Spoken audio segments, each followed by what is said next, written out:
This is a production by Invicta. The pounding on the door shook the cabin like a thunderclap. Trevor Gaines looked up from his table maps of shoreline rights, legal notes, and county codes spread before him.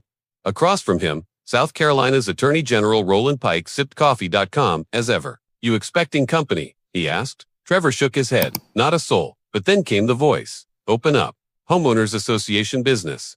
Judith Carroway stood outside with two sheriff's deputies, binder in hand, eyes sharp with authority. She accused Trevor of violating HOA rules, his dock too long, his lights too bright. Trevor didn't flinch. "I followed every county law," he said, "and I've been meeting with the Attorney General to make sure." The room went still. Judith turned and froze. Roland Pike was inside. Not just any guest, the state's top lawyer, the man whose name was on every headline. Her voice cracked. I didn't realize you were here." Roland rose, slowly. "I'm curious," he said, "on what grounds you brought police onto private property without a warrant?"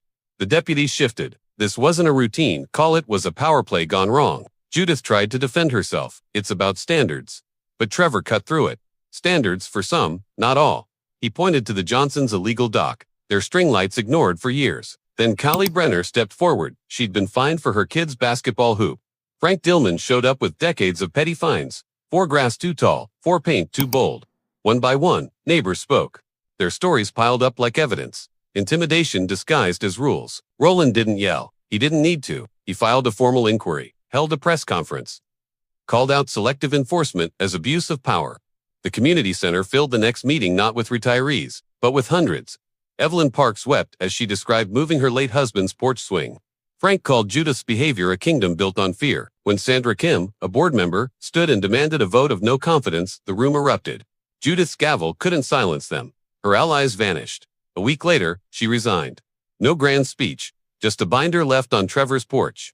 The HOA didn't just get a new president, it rewrote its bylaws. Fairness became law. Kids played basketball again. Swings hung where they belonged. And Trevor, he finally found peace, not the quiet he bought, but the hard-won kind earned by standing up. Roland sat with him on the porch one evening as the sun set over Lake Keowee. "Most people think small abuses don't matter," he said, "until they see the pattern, then it's poison." Trevor nodded. "I just wanted to fish." Roland smiled.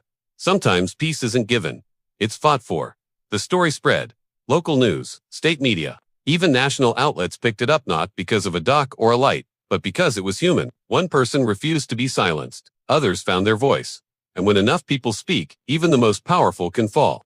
This wasn't just about an HOA. It was about what happens when ordinary people stop accepting intimidation as normal. You don't need a title to change a system.